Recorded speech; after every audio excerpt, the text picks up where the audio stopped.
Alam niyo po, may mga nabasa ako, gusto ko lang din ibahagi sa inyo.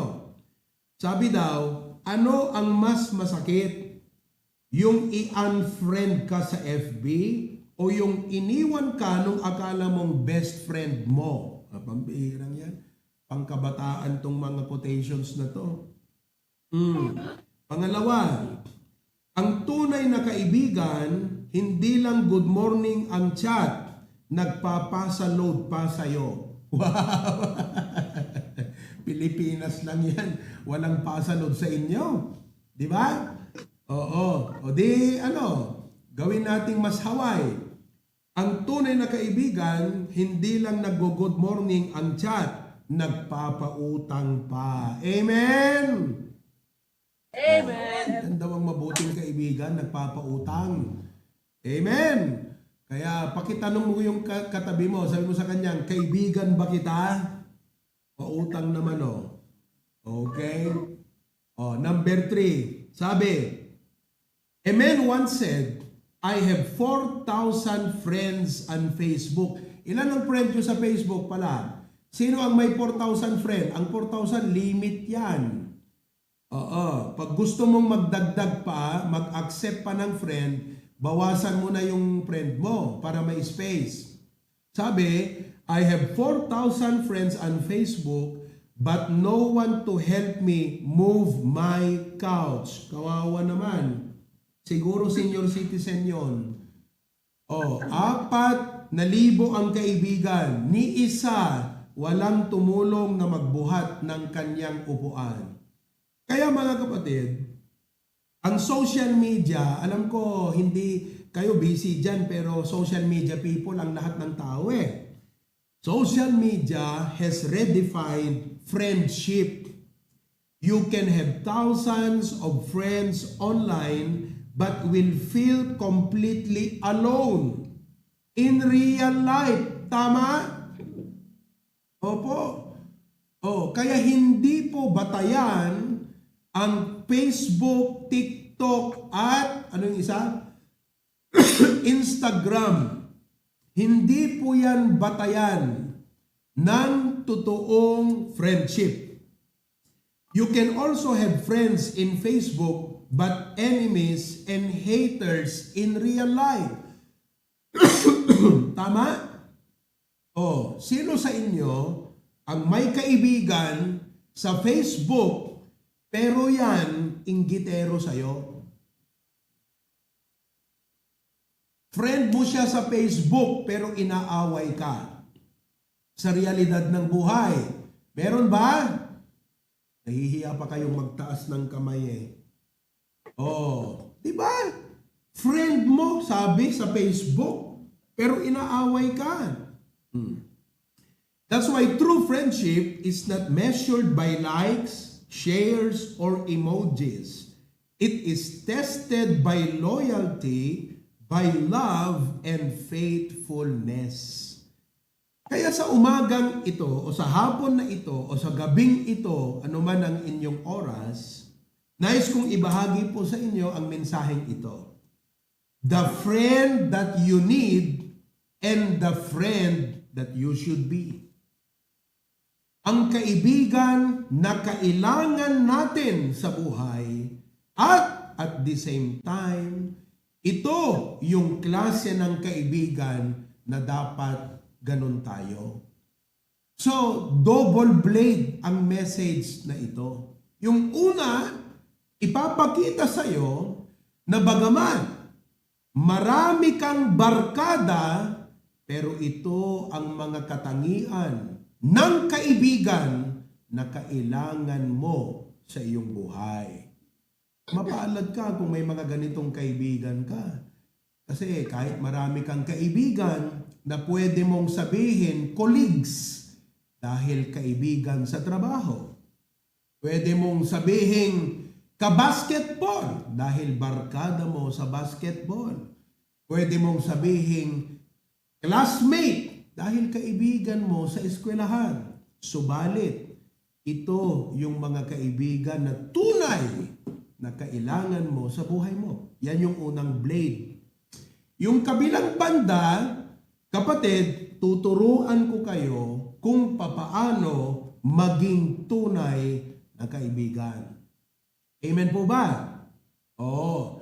So hindi lang ikaw yung sana may kaibigan akong ganyan, kundi dapat pag uwi mo, sabihin mo, ako ay magiging katulad ng tunay na kaibigan na yan.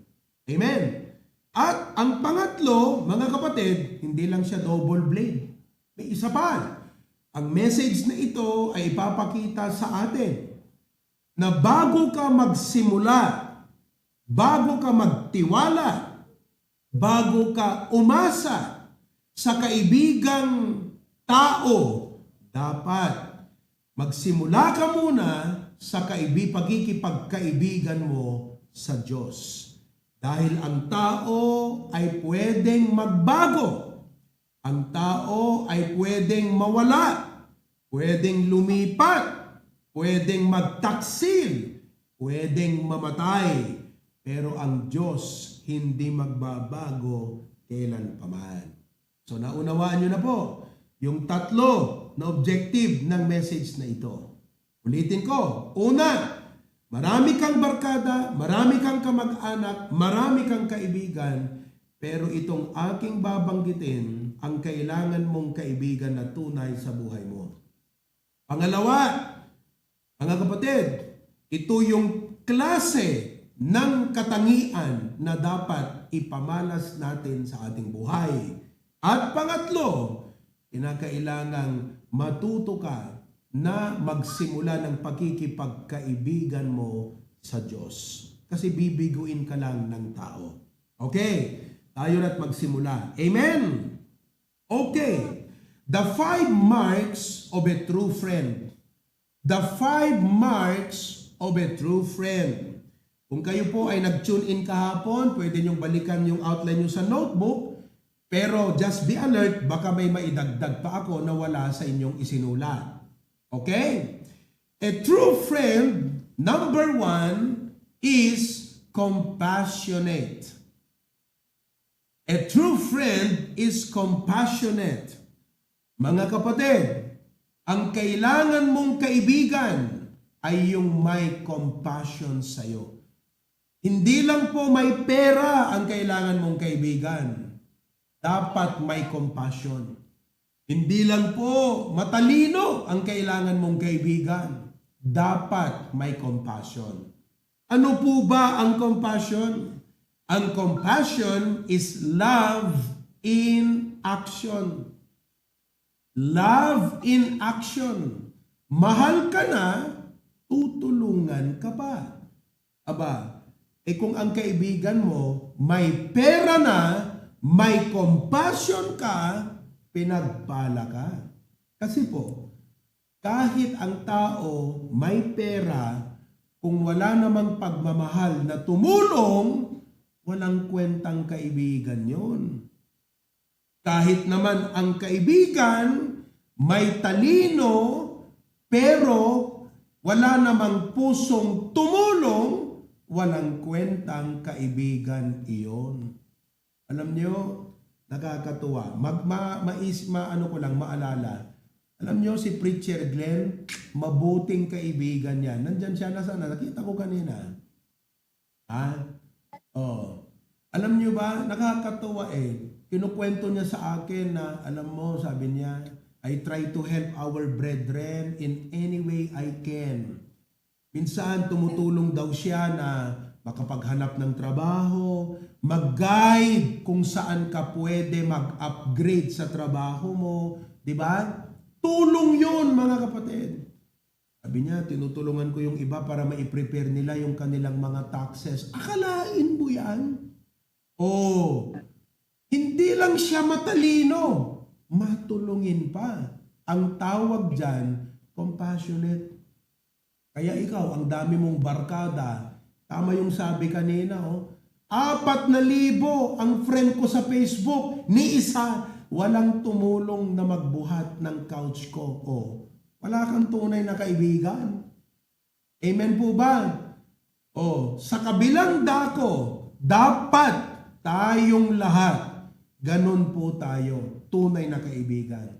Compassionate. Ibig sabihin, bilang isang nakikinig ngayon, matuto ka at ako na maging klase ng kaibigan na hindi lang may kakayanan, kundi nakahandang tumulong kung kailangan.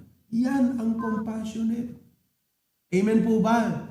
Sa mga panahong ito kasi ang problema, bagi na, ikalakag na. O hindi ba? Tama na dapat isecure mo ang sarili mo. Pero tignan mo rin yung iba na pwede mong tulungan na ma-secure din nila ang kanilang buhay. Ang ehemplo natin ay yung Mark chapter 2, 1-5. Doon po sa 4 na magkakaibigan. These men did not just feel sorry for their paralyzed friend. They carried him to Jesus. Alam mo, pagkaminsan, praise God kung meron tayong mga kaibigan na pag nalaman ang problema mo, ang sasabihin sa'yo, hayaan mo Brad, ipapanalangin kita. Pero alam niyo po, ang mga magkakaibigang ito, hindi lang nila sinabi sa kanilang kaibigang paralisado, friend, we'll pray for you. Hindi po. Alam niyo ang ginawa? Binuhat yung kaibigan at dinala sa Panginoon Jesucristo. Alam niyo ang ginawa? Pumunta doon sa Panginoon, hindi makapasok dahil pati pintuan may nakatayong tao. Pati bintana, may nakaupong tao. Sabi nila, pambihira. Hindi po pwede na hindi mailapit ang kaibigan natin sa kay Jesus. Kaya inakyat nila, binuhat yung kaibigan papunta doon sa second floor. Binutas yung bubong ng bahay. Saka ibinaba yung kanilang kaibigan sakto sa mismong harapan ni Kristo. At alam nyo ang sabi ng Mark chapter 2 sa verse number 4. Ganito ang sabi, Mark chapter 2 verse number 4. They let down the bed wherein the sick of the palsy lay. 5. Ano po ang tugon ni Kristo? When Jesus saw their faith, He said unto the sick of the palsy, Son, thy sins be forgiven thee. Grabe, no? Makita mo na ang nakita ni Kristo ay yung pong concern ng mga kaibigan na mapagaling ang kanilang kaibigan. Alam mo yan mga kapatid? Yan ang compassionate na kaibigan. They do not only sympathize, they strategize. Iba po yung sinasabi mo lang, kawawa ka naman friend, hayaan mo pag-pray kita. Kesa yung, ayan mo, mag-iisip ako, tutulong akong gagawa ng paraan dyan. Yan ang tunay na kaibigan. Hindi lang po may pagmamahal, kundi ikinikilos po niya ang kanyang pag-ibig. Ang compassion, inuulit ko po, is love in action. Oh, yung ibig sabihin in application. Hindi lang yung gusto mo na maakay yung mga kaibigan at kamag-anak mo sa church, kailangan mo silang sunduin. O hatin mo sila papunta sa church. You do not only feel for their situation, but you take action on their situation. Naunawaan niyo mga kapatid? Kaya listen po, makinig kayo mga kapatid ha. This week, ito ang gagawin mo. Ito ang gagawin mo kapatid. Umanap ka ng pangit at ibigin mong tunay. Hindi. Umanap ka ng pwede mong tulungan na hindi kanya kayang suklian pero exercise compassion. Amen po ba? Hello? Oh. Pag kumain naman kayo dyan sa restaurant, mag-tip naman kayo. Amen? Oh, tignan mo yung Good Samaritan sa Biblia. Ang bihira. Alam nyo yung kwento? May isang tao binugbog, ninakawan at iniwan na nag-aagaw buhay doon sa tabi ng kalsada. Dumaan yung pare na awa pero hindi tinulungan. Dumaan yung Levita, naawa, pero hindi tinulungan. Dumaan tong Samaritano, naawa, binuhat, dinala sa ospital, pinagamot hanggang gumaling, binayaran pa ang hospital bill. Ganon ang compassion, mga kapatid. Hindi mo lang naririnig ang pangangailangan. Hindi mo lang nakikita ang pangangailangan. Tumutugon ka sa pangangailangan. Ganon po ang tunay na kaibigan. Amen po ba? Kaya tanungin kita, kapatid, ikaw ba ay tunay na kaibigan? Amen? Alam niyo po, in reflection, ang ating Panginoong Jesucristo ay tunay nating kaibigan. Hindi lang niya alam ang mga hirap mo. Hindi lang niya naririnig ang kabigatan mo. Nandyan siya. He will step to help you. Sino po sa inyo ang nakaranas ng tinulungan ka ng Panginoon? Taas ka ng kamay. Pastor, naranasan ko na ako tinulungan ng Panginoon. Ganyan ang Panginoon. Kaya dapat ganon din tayo. Compassion. Naulit ko po ha. Hindi mo lang naririnig ang pangangailangan. Hindi mo lang nakikita ang pangangailangan. Tumutugon ka sa pangangailangan. Yan po ang compassionate. Amen! Number 2, not only a true friend is compassionate, but number 2, a true friend is unwavering. A true friend is unwavering. Nandyan pa pala si Brother Reggie sa Zoom. Kapatid, binabati kita. Nagko-comment siya doon ng amen. A true friend is unwavering. Ano po ang ibig sabihin ng unwavering? Hindi po nagbabago. Makinig na kayo. Makinig na. Wag po sana tayo yung nakahaway lang, nagbago na. Hello? Nakahawak lang ng ano ba yung green sa Tagalog? Ha? Ano ang green sa Tagalog? Nasa isip ko kanina eh. Ha? Green na lang, okay. Nakahawak ka lang ng green na pera. Aba, nagbago ka. Hindi ka tunay na kaibigan, kapatid. Sapagkat ang sabi ng Biblia, sa Kawikaan 17:17, a friend loveth at all times. Ang ibig sabihin ng all times, lahat ng panahon, anumang klaseng panahon, hindi nagbabago, nagmamahal ang tunay na kaibigan. Amen! Baka may mga kaibigan po kayo na sila po, kung tawagin, ay fair weather friends. Baka may ganyan kayong kaibigan. Ang fair weather friends, mga kapatid, nandyan kung good times only. Pero pag bad times, wala na. Baka may mga kaibigan po kayo na seasonal friend. Panapanahon, ang tawag dyan, weather. Kung magandang ihip ng hangin, andyan. Pero kung tinotoyo ang utak, wala siya. Fair weather friend, seasonal friend. Baka may mga kaibigan po kayo na they are there when they need you. Dikit ng dikit, ang bait-bait. Ermitilana ti dila nakakabsat, nagsasao, apay, at dagayam kasapulan na ka. Hello? Mahahalata mo yan eh. Kulang na lang na sabihin mo sa kanya, grabe, kanina ka pa. Ano bang kailangan mo? Kok? Ha? Kanina ka pa. Puri ka ng puri. Kasi lahat na lang pinuri sa'yo. Kaya lang, uy, grabe, ang gwapo mo ha. Uy, anong ginagamit mong cream? Ganon eh. Diba? Uy, anong ginagamit mong conditioner? Ang bango naman yan. Ano yung pabango mo? Uy, saan mo binili yung damit mo? Uy, grabe ka naman. Nakakahalata na ako sa iyo, kanina ka pa. Nung kailangan mo. Oh, di ba? Alam mo, nakakatuwa yung mga kaibigan na pambihira. Kahit sa panahon na talagang grabe, nandyan pa rin siya para sa iyo. Amen? Oh, baka may mga kaibigan po kayong envious friend.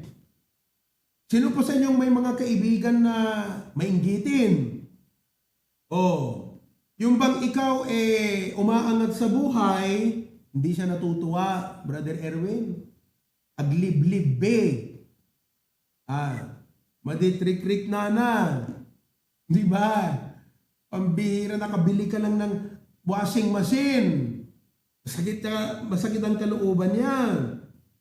Instead of celebrating with you, they compete with you. Alam nyo, minsan nangyayari to, hindi lang magkakaibigan, kundi magkakapamilya, magkakapatid, nag-iinggitan, magkakamag-anak, nag-iinggitan, hindi lang nag-iinggitan. Ano pang tawag doon? Agpipin na sikat. Mabira. Kaya na, kaya mo ta. Nagibunom, sagwi $1, sagte $10 kanya ka. Diba?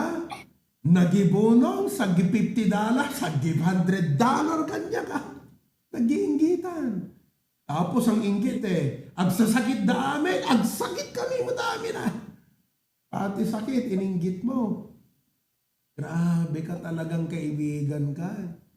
Envious friend. Mga kapatid, sana po tayo yung kaibigan na pag yung kapatid pinagpapala, nakikigalak ka. Kaya alam nyo, hindi po healthy ang church pag yung mga miyembro nagpapatalbugan, nagpapasikatan, tapos ang espiritu ng church nag-iinggitan, imbes na masaya, na maganda, na may bago kang gamit, ang iniisip niya, bibili ako ng mas maganda dyan. Paunahikan. Amen? Bago yung sapatos niya, bibili ako ng mas mahal dyan.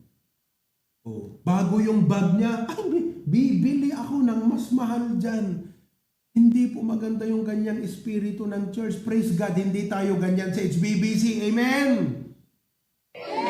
Pakita mga jak, makita di kaya dumago yung kita mamutirupropakan lang dati re-reaction daga di preaching tayo. Ayan. Kumusta kayo dyan? Amen? Kayo ba nagagalak na hindi ganun ang HBBC mga kapatid? Amen? Alam mo, pag ikaw may pinagpala ka ng Diyos, may mga kapatid tayo matutuwa para sa'yo. Alam mo yung isang kapatid natin doon sa sa Australia, nung nandun ako, Brad Guy, bumili siya ng sasakyan, Brad. Bago na luma, kasi second hand, pero hindi luma. Brand new pa talaga. Alam mo, si Brad Noel yon. Nung i-pray over ko na, itong si Brother Aldrich, sabi niya, dinig na dinig ko Sabi niya kay Brad Noel, sabi niya, Brad, I'm happy for you. Talamano na tinairot. Sana ko na, alam mo Brad, yung tuwa ko para sa'yo, parang feeling ko, ako yung nagkaroon ng sasakyan. Ganyan ako katuwa para sa'yo, Brad. Dapat ganun tayo. Hindi tayo nagpapaligsahan dito. Hindi yung naglabas ng sasakyan. Maglalabas din ako ng sasakyan. Mas maganda pa. Hirap na hirap ka na nga. Ang dami mong utang, ang dami mong binabayaran. Nakikipagpaligsahan ka pa. Pinapahirapan mo sarili mo. Mga kapatid, huwag tayong ganong kaibigan ha. Amen? Dapat tayo yung makita mo yung kapatid nag-post sa Facebook bagong cellphone. I-like mo na rin yun mag-comment ka na rin. Friend, congrats, I'm happy for you. Kunang mo ta. Amen. Hello. Pambira mga kapatid. Maraming ganyang kaibigan. Kaibigan ka pag mahirap ka. Pero pag umangat ka na, ayaw na sa'yo. Kasi natatalbugan na siya sa'yo. Baka meron po kayong kaibigan na forgetful friends. Nakalimutan ka nung nagpa-Hawaii. Hello.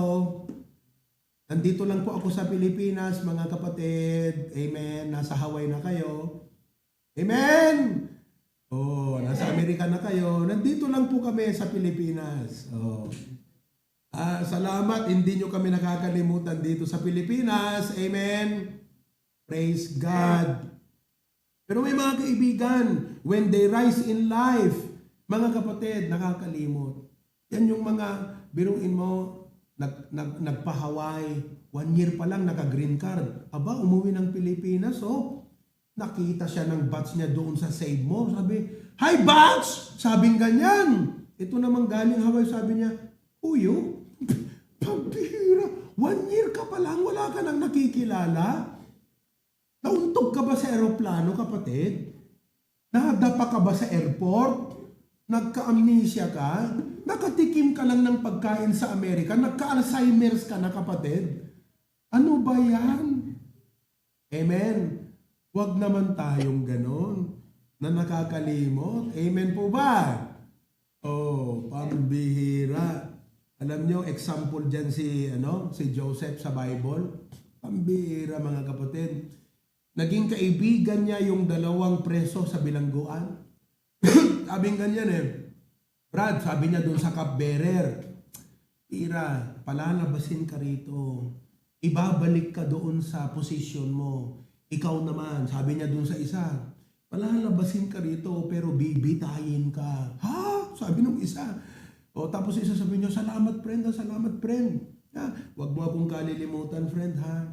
Aba, itong cupbearer, mga kapatid, nalimutan si Joseph. O, di ba? Pero buti na lang, hindi siya nakalimutan ng Diyos. Kaya ito naman, pag ikaw ay nakakalimutan na ng mga tao, huwag kang maging bitter. Huwag yung magpo-post ka sa Facebook, nakahaway lang, nakalipatin. Ano problema? Ay kato nalipatan daga mo ipopost sa Facebook di kita ipakita mo na unay nga managkapkapi ka napaitinakam mo. Puro pariyat pamigat pangal daw pang rabiim. Kung ikaw man ay nakalimutan, pabayaan mo sila. Buhay nila yun Ang mahalaga, hindi ka nakakalimutan ng Diyos. Amen ba? Kaya alam niyo, hindi siya nakalimutan ng Diyos. Alam niyo ginawa ng Diyos? Binigyan niya si Parao ng mabigat na panaginip. Sumakit yung ulo ni Parao pagkagising. Sakit ng ulo ko talaga, grabe. Bakit yung panaginip ko, hindi ako nakatulog. Sama ng panaginip ko. Aba, narinig nung cupbearer. Sabi niya, "Naku, ito na nga ba, nalimutan ko yung kaibigan ko. Sorry, Lord." Sabi niya, "Parao, sir, alam mo, may kaibigan ako sa preso noon." Ano pangalan? "Joseph." Ang galing po niya. Nagkatotoo yung kanyang interpretasyon. Alam ko, maibibigay niya. "Tawagin mo." Pinatawag. Mga kapatid, nilift up ng Panginoon si Joseph. Kaya, praise God, kahit nakalimutan ka ng tao, hindi ka makakalimutan ng Diyos. Pero, inuulit ko, alam mo ang kailangan mong kaibigan, yung hindi ka makakalimutan.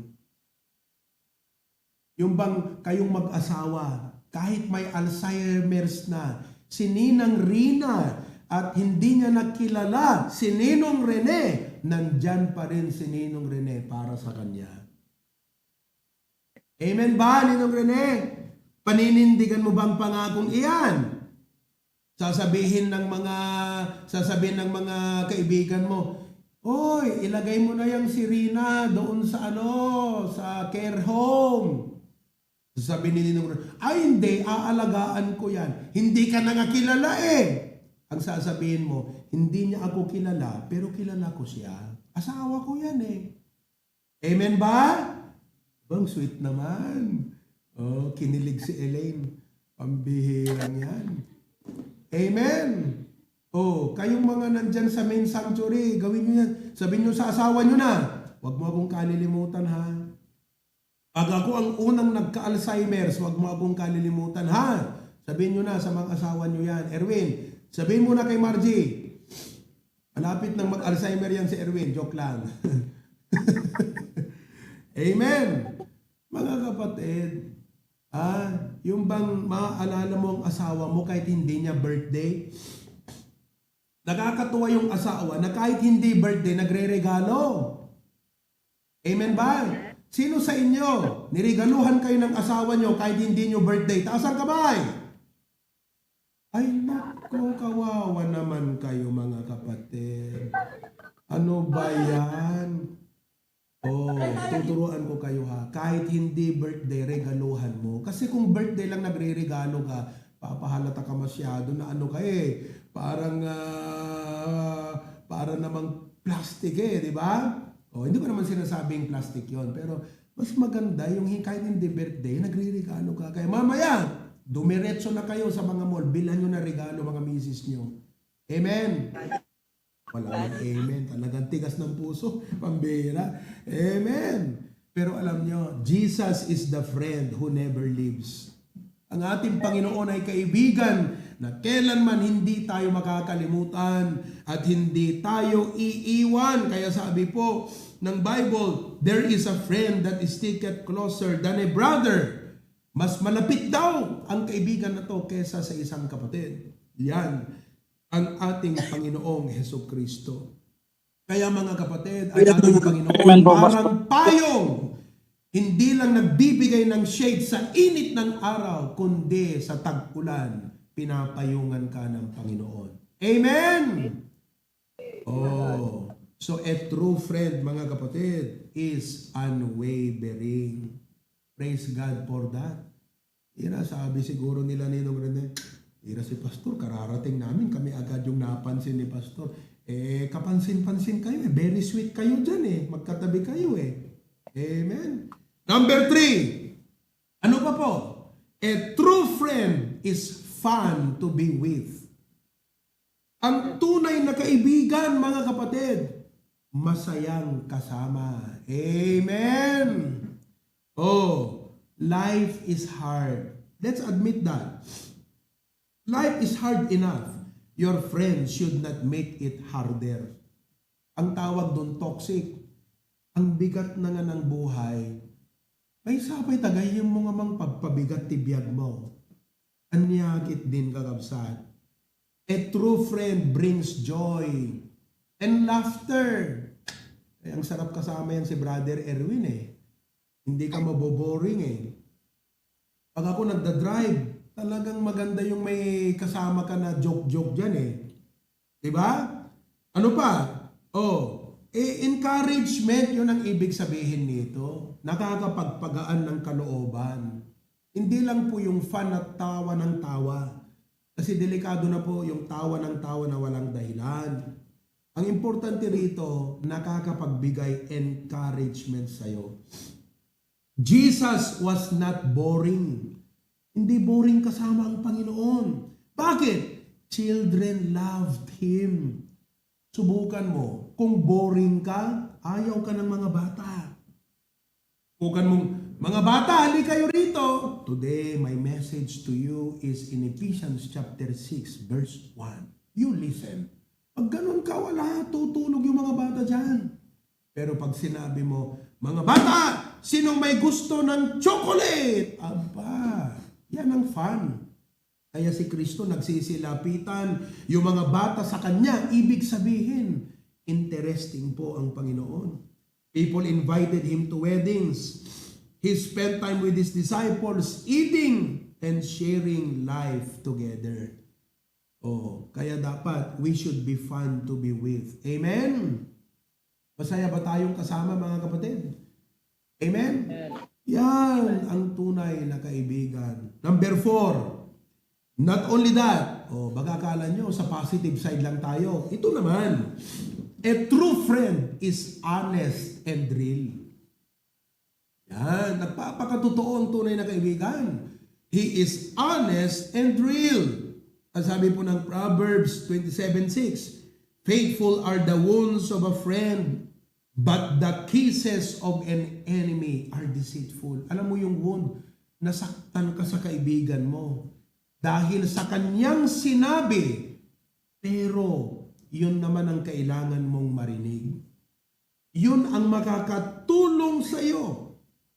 A real friend tells you what you need to hear, not just what you want to hear. Kasi kung puro na lang gusto mong marinig ang sinasabi sa iyo, na hindi sinasabi yung nakikita niyang makakapagpabuti at makakasama sa iyo, hindi yan good friend. Flattery ang tawag doon. Paspasablogan na ka na deta. Apay, tapno agilibre ka. Amen. Oh. Pero ang tunay na kaibigan, sasabihin sa'yo, Brad, huwag mong mamasamahin pero kasi alam ko, marami na rin akong naging karanasan sa buhay, marami na rin akong na-encounter sa buhay, alam kong excited ka sa gagawin mo, Brad, pero ito lang, honest input. Ikaw na ang bahala na mag-isip. Pero ito ang masasabi ko sa iyo, Brad. Pag may mga ganon, lalo kung medyo kontra doon sa gusto mong gawin at mangyari, huwag mong ituturing mga kapatid, na kontrabida sa buhay yon. Hello? Tunay na kaibigan yon. Kaya minsan, maraming mga membro, hindi lumalapit sa pastor eh. Bakit? Kontraan na lang ito, ibaga. Wala kang pinagkaiba ng hari sa Biblia. Sabi nung kanyang assistant mahal na hari, bago tayo lumusob, ano kaya kung magsangguni tayo doon sa kay propeta? Sabi nung hari, ayun! Ayoko yung propetang yun. Wala pa siyang sinabi na sumang-ayon sa gusto ko. Biro mo yan? Kapatid, gusto mo nga, makakasira naman sa'yo. Yung tunay na kaibigan, he cares enough. He is concerned enough. Kaya kanya papaalalahanan, mga kapatid. Kaya, ipakituring nyo naman na ang pastor ay tunay na kaibigan. Amen? Amen. Kaya kami po, kung nagpapaalala sa inyo, at sinasabi namin na hindi ka na nagtatahit sa yung mga ganyang paalala po, pagiging tunay na kaibigan sa inyo yan. Amen? Sabi mo ka sa katabi mo, ikaw yata yung tinutukoy ni Pastor doon, Hello? Jesus encouraged Peter, pero nirebuke niya rin Diba? God comforts us, pero kinokorek niya rin tayo. Bakit?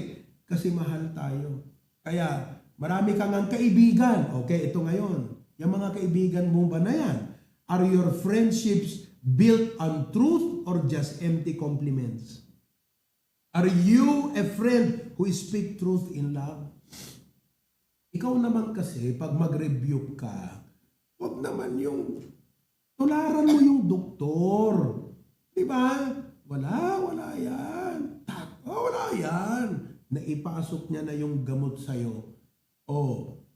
Na okay. Hindi, huwag kang gagaya doon sa nurse na nakasungsungit.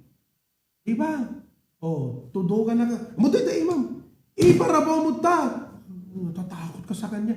Hindi pa siya tumuturok sa'yo. Nasasaktan ka na. Pira yun, Diba? Tapos hindi tudok na. Pakipakita na J-Blade. Makita mo dito, Nastar ka. Sakit na. Grabe naman yun. Pag mag-rebuke tayo with love. Amen! TLC, tender, loving, care.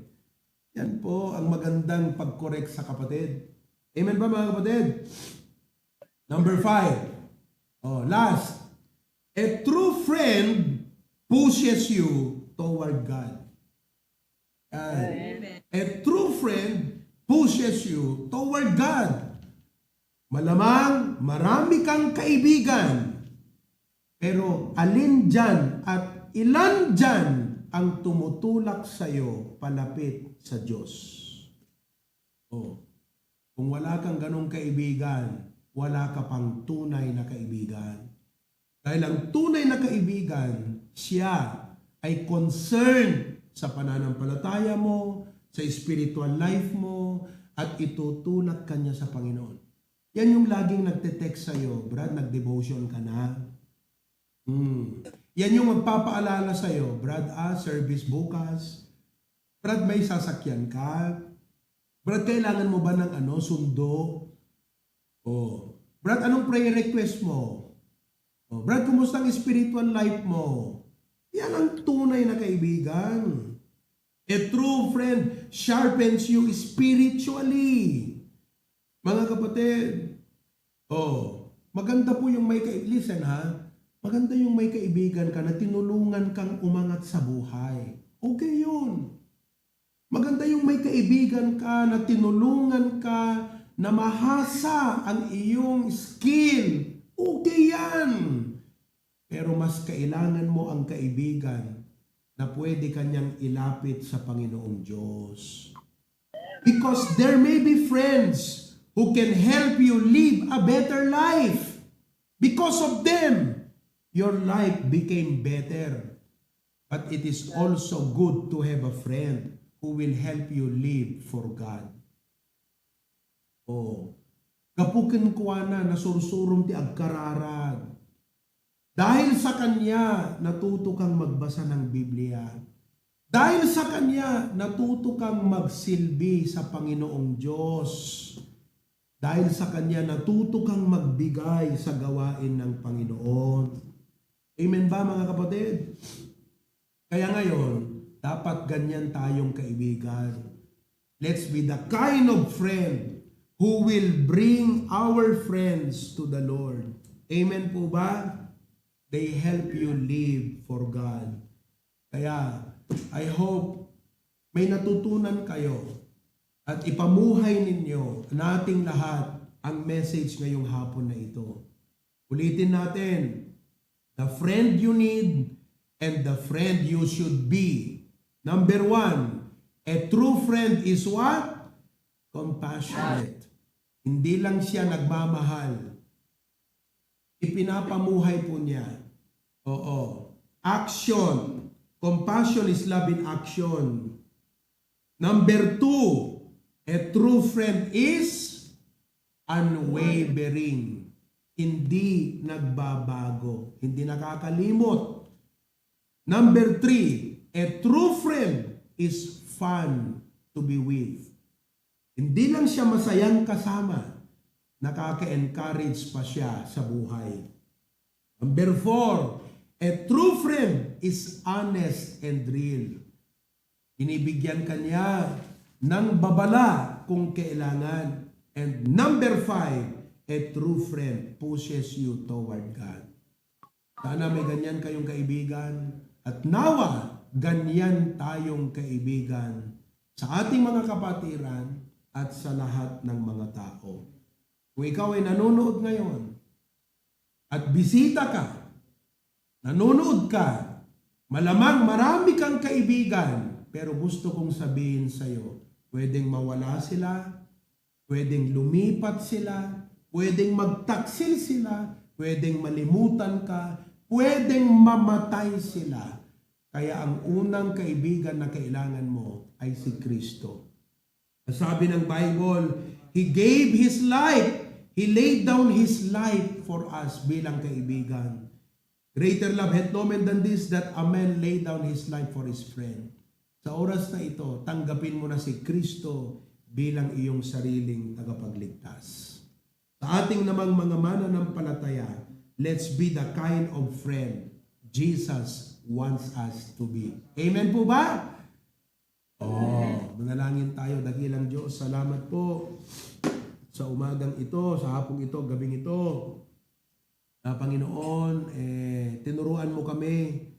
Marami kaming kaibigan, pero you help us understand and recognize and identify the friends, true friends that we need in this lifetime. And Lord, help us to be that kind of friend. Thank you, Lord, for this wonderful message today. In Jesus' name, amen. Bago ko pala makalimutan, yung pong bisita natin kahapon, mga kapatid, ayan, ito nga ang sasabihin ko. Na si Mr. Marquez from Sacramento, Ninong Rene, ibibigay ko sa inyo yung cellphone number. Binigay niya na sa akin yung kanyang contact number, pakitawagan, at nabanggit ko na rin na imimit nyo siya. At siya ay masayang masaya na magkakamit up kayo dyan sa Sacramento. Be a friend to him. Amen? Okay, maraming salamat. Preacher Glenn, go ahead.